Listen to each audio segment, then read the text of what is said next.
Jadi aku belum tahu sih gimana cara menggunakan bahasa isyarat itu. Tahu, tapi cuma sedikit, beberapa huruf aja. Tahu? Saya hanya mengenal bahasa isyarat. Iya, tahu. Oke, jadi sampai sekarang saya belum pernah sih nyoba untuk belajar bahasa isyarat, cuman sangat tertarik. Pernah di event BTS MSCI Universitas Brawijaya. Iya, udah pernah belajar bahasa isyarat sebelumnya. Saya tidak pernah belajar bahasa isyarat. Pernah sedikit-sedikit. Oke, jadi kalau menurut aku sendiri, komunikasi itu merupakan salah satu faktor yang paling krusial dalam membantu kesembuhan pasien. Mengapa? Karena yang pertama, dengan adanya komunikasi yang efektif, tentunya dokter dapat memberikan diagnosis yang lebih akurat dan juga sehingga dapat memberikan tata laksana yang lebih yang tepat untuk pasien tersebut. Penting banget, karena dengan komunikasi efektif, pasien dapat lebih mudah memahami apa yang dokter sampaikan, dapat mengimplementasikan pola hidup sehat yang dianjurkan, dan yang paling penting ialah dokter dapat lebih mudah membangun rapor dengan pasien, sehingga dengan sendirinya pasien bisa lebih mudah menerima anjuran dokter dan dapat membantu proses penyembuhannya. Menurut aku, komunikasi efektif antara dokter dan pasien itu penting banget ya untuk membantu kesembuhan pasien. Karena kan kalau komunikasinya bagus, dokter juga jadi lebih mudah nih untuk menggali informasi tentang kondisi dan keluhan pasiennya, terus ntar diagnosisnya juga jadi lebih mudah, begitu juga pengobatannya, hingga kesembuhan pasien akan lebih mudah dicapai. Menurut saya sangat penting untuk menunjang kesembuhan pasien. Penting banget, karena menurut saya dengan komunikasi efektif, baik dokter dan pasien akan mengusahakan yang terbaik karena mereka saling percaya. Jadi menurut aku dengan adanya keterbatasan pada kemampuan pendengaran sang pasien ini tentunya merupakan sebuah tantangan bagi dokter untuk melakukan komunikasi yang efektif dengan pasien tersebut. Ini menjadi salah satu kendala dalam segi komunikasi efektif. Kalau pasiennya tuli atau tunarungu, dokter jadi butuh sebuah metode penyampaian tambahan, bisa menyampaikannya kepada keluarganya yang mendampingi, atau apabila keluarganya tidak ada, dokter harus menggunakan bahasa isyarat. Kalau pasiennya tuli dan dia datang berobat ke dokter sendirian, mungkin kalau dokternya belum paham mengenai bahasa isyarat akan jadi lebih susah ya komunikasinya. Tapi beda cerita kalau pasiennya itu datang bersama pendamping atau mungkin dokternya sendiri yang udah memiliki kemampuan berbahasa isyarat. Harusnya sih oke aja ya. Menurut saya adalah petugas kesehatan juga mampu menguasai bahasa isyarat. Namun tidak salah juga ketika kita menyediakan instruksi tertulis atau fasilitas tertulis agar pasien memahami apa yang kita berikan. Jika pasien tersebut bisa membaca huruf.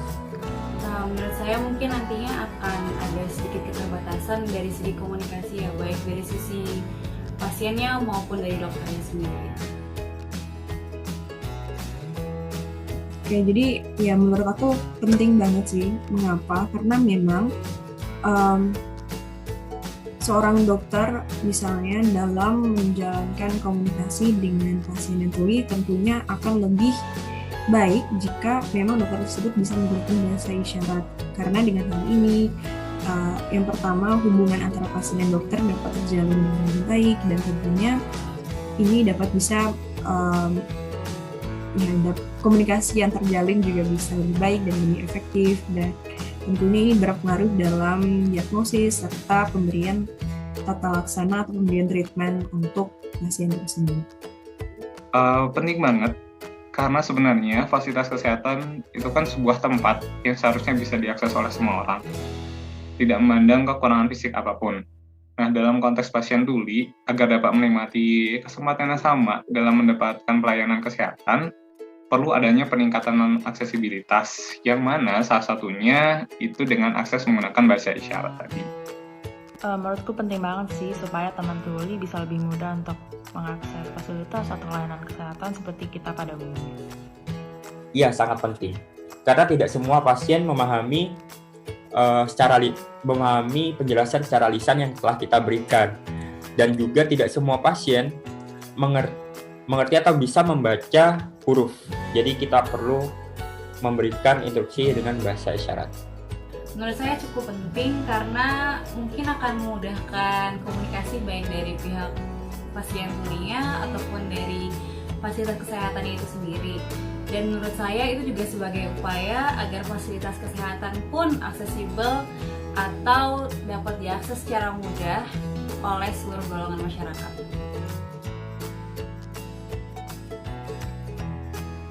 Oke, jadi kalau menurut aku sendiri, aku kurang tahu di kenyataannya bagaimana di lapangan. Tapi menurut aku dengan adanya tantangan tersebut tadi, jadi memang kayaknya lebih susah untuk menjalani komunikasi yang efektif antara pasien yang tuli tersebut dengan sang dokter.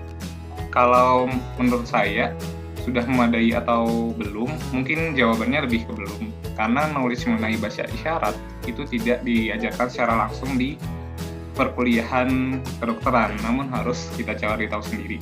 Nah, mungkin hal ini nanti akan menyebabkan ketika dokter bertemu dengan pasien tuli mengalami kendala dalam berkomunikasi karena tidak mengetahui bahasa isyarat. Kayaknya belum ya, soalnya di Indonesia masih banyak dokter maupun tenaga kesehatan lain yang belum begitu paham tentang bahasa isyarat. Sebenarnya cukup memadai jika seorang dokter atau petugas kesehatan mampu memahami bahasa isyarat. Sebenarnya saya kurang tahu, tapi saya pernah dengar bahwa ketika seorang pasien tuli datang ke dokter, mereka akan mengajak seseorang, entah dari keluarga atau dari orang terdekatnya, sebagai juru bicara mereka untuk perantara komunikasi dengan dokternya.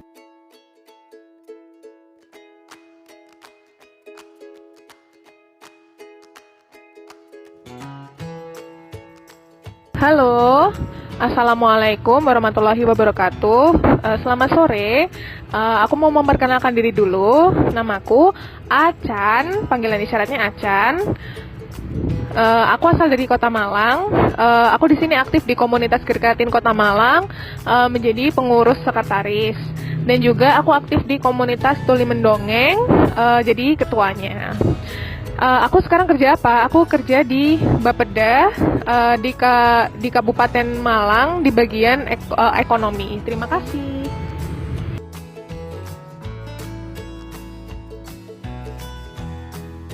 Menurut saya, kayak puskesmas dan fasilitas kesehatan itu sudah cukup bagus.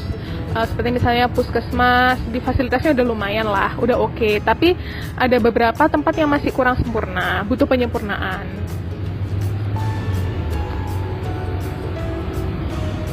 Kurang sempurnanya, misalnya kalau di puskesmas atau di tempat-tempat fasilitas kesehatan itu terkadang kayak ada misalnya obat nggak cocok, itu nggak ada informasi lebih lanjut gitu tentang itu. Misalnya kayak udah dapat obat, terus obatnya habis, sembuh, tapi setelah itu kambuh lagi gitu. Besok sembuh, terus bengkak lagi. Berarti kan itu nggak cocok. Nah, tapi nggak ada penjelasan tentang itu gitu. Jadi memang ada butuh penyempurnaan di bagian itu.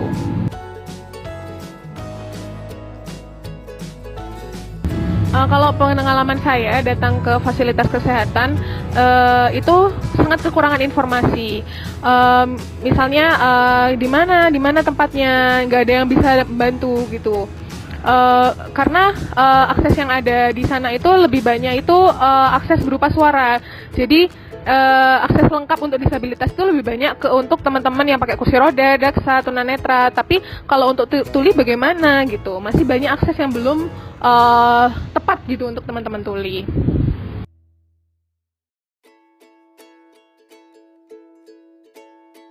Kalau saya merasanya di fasilitas kesehatan terutama di rumah sakit itu masih kurang, hambatannya itu apa? Kalau misalnya tuli datang sendirian itu komunikasinya gimana? Misalnya kayak ditanyain mau kemana, nggak paham itu bahasanya gimana, nggak paham. Terus misalnya nomor itu kadang nggak ada aksesnya gitu, cuman pakai suara aja, nomor 1, nomor 2, aku bingung itu takut salah nomornya berapa. Misalnya nomornya dipanggil pakai mic gitu, takut salah paham nih, ini nomor berapa. Yang kedua, komunikasi dengan dokter ketika sakit itu kayak ngerasa takut gitu loh. Misalnya dikasih beberapa obat tapi ternyata cara minumnya salah gitu, karena komunikasi dengan dokter tidak terjalin dengan baik, seperti itu.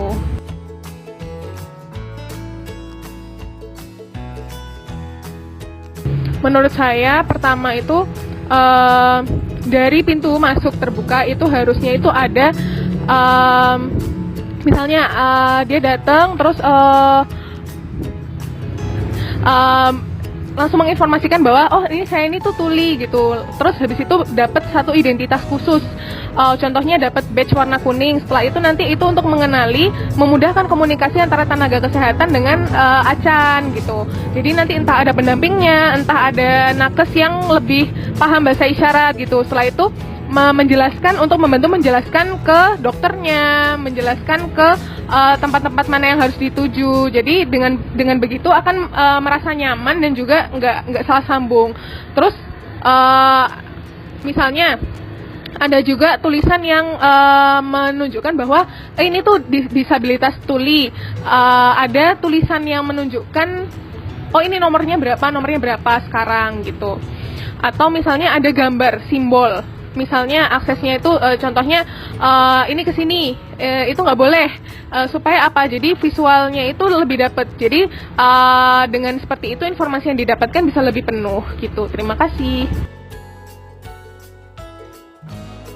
Saya berharap untuk di rumah sakit dan layanan kesehatan itu bisa tahu bagaimana caranya untuk berinteraksi dengan teman-teman, memahami situasinya teman-teman disabilitas agar bisa membantu seluruh lapisan masyarakat.